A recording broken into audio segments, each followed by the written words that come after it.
Bueno, nos quedamos en la nueva etapa donde seguramente se pusieron de acuerdo para colgarlo todo y empezar de nuevo. Y la entrada majestuosa del gobernador a la legislatura, no tan solo hablar de lo que él quería, entre comillas, lo que él quería, sino para regañar, entre comillas, a los que no quisieron, entre comillas también. Pasado eso, vamos a bregar con la realidad entonces. Voy a funcionar con el presupuesto que está en vigor, que tiene autoridad constitucional para hacerlo, y tengo que recortar, ya usted ve la situación, los empleos a lo largo de la mayor parte de las agencias. Cometido lo que esencialmente se quería, lo que queda ahora entonces es hacer algo con un paliativo. Dice, y ahora ustedes, los que estaban en contra, están a favor de esto. Entonces, aquí ya vemos entonces una familia feliz. El que no va a estar feliz es el pueblo, y les voy a explicar por qué. Le quitaron a las megatiendas su impuesto sobre esa transferencia que hay en el sector comercial, y a las grandes empresas, las empresas foráneas, se les dejó quieta también porque dice el gobierno actual, chicos, porque yo creía que eso dejaba como 600 millones y lo único que deja son 100 millones y pico. Como si eso fuera nada. Porque eso no es para quitarle esa responsabilidad fiscal de pueblo y al pueblo a estas empresas multimillonarias. Es para decir, bueno, 100 millones son buenos en cualquier liga, vamos a ponerle esto. Estuvieron bregando con otras áreas presupuestarias donde decían, bueno, si nosotros le imponemos a las empresas foráneas este otro impuesto, o le aumentamos el impuesto, entonces tenemos problemas porque hay el riesgo de que se pierdan empleos. Riesgo hay siempre. Usted crea una empresa y hay riesgo de que no pueda emplear lo que pensaba. Usted está en una empresa y baja de momento la compra de sus productos, hay un riesgo de que tenga que haber una atrición en su negocio. Hay un riesgo constante en nuestras vías económicas, en los factores económicos, de que no haya una perfección, no hay una balanza perfecta que permita satisfacer a todos y conseguir los recaudos de gobierno. La única realidad es que no importa lo que hagan ahora, tienen que confesar que no pueden resolver el problema de gobierno económico. Pueden resolver quizás entre ellos sus diferencias y la imagen al pueblo, pero no, es que no pueden. Este es el problema del cuadrado redondo. Este es el problema de aquel huevito que decía Humpty Dumpty, que después que se cayó, nadie, ni los súbditos del rey, podía lograr ponerlo otra vez junto. La pasta que usted saca de su envase, después no la puede volver a meter en el mismo envase. Pero esa es la realidad nuestra, no es otra.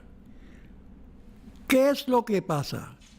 Miren, lo que pasa es que la gente se ha convencido que Puerto Rico debe ser un Estado. Ya el Tribunal Supremo de Puerto Rico, en una decisión histórica, en un caso criminal, dice, no. Mire, aquí nos vamos a revocar nosotros mismos, porque Puerto Rico no es tan solo un territorio de Estados Unidos. ¿Qué quiere decir eso, territorio? Quiere decir a merced de lo que diga, como lo diga y cuando lo diga el Congreso de los Estados Unidos. Y eso cae cónsono con el Tratado de París y con lo que hemos predicado por tantos años. Pero eso no queda ahí. El gobernador en las elecciones ganó gobierno, pero perdió ideológicamente al país.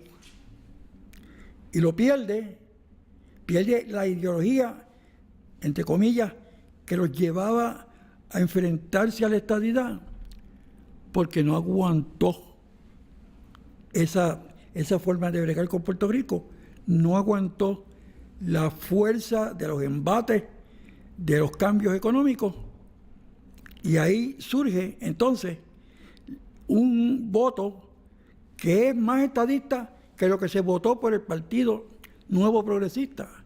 Es decir, hubo más estadistas que votaron por la estadidad en el plebiscito pasado que los votos que recibió el Partido Nuevo Progresista. Ante ese mandato, ¿qué hace el gobierno? Olvidarlo. Eso está ahí, no existe.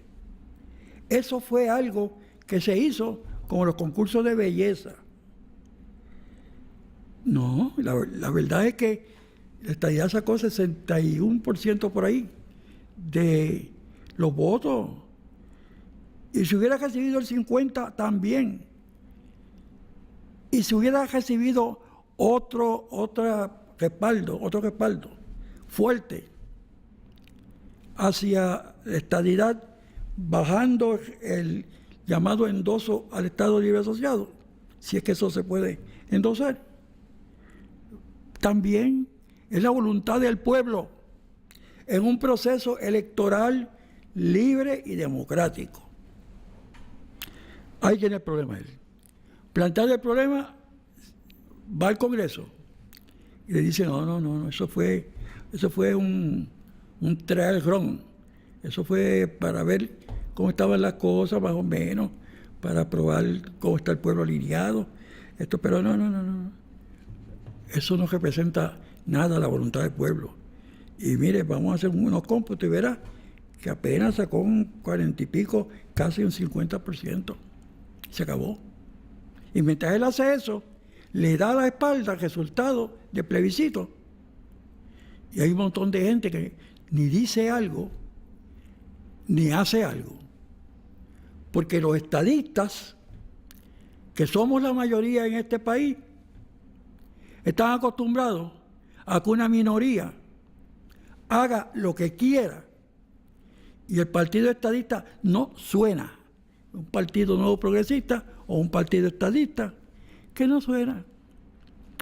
Es verdad que el comisionado residente en Washington por el Partido Nuevo Progresista ha hecho una gran obra, le respetan, le guardan simpatía, pero a la hora de la verdad, cuando viene una medida, pues la medida como que no les hace mucho sentido.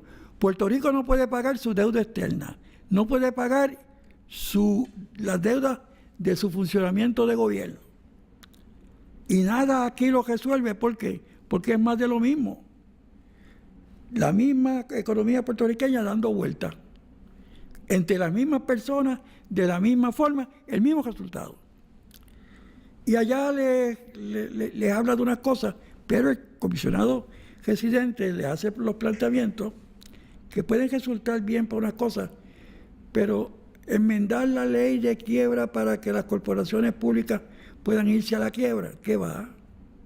Mire, si aquí el problema es cómo se puede pagar y quedar bien con el compromiso de enderezar el presupuesto del país. Y para eso Puerto Rico tiene y debe convertirse en Estado, y entonces todo cae en su sitio.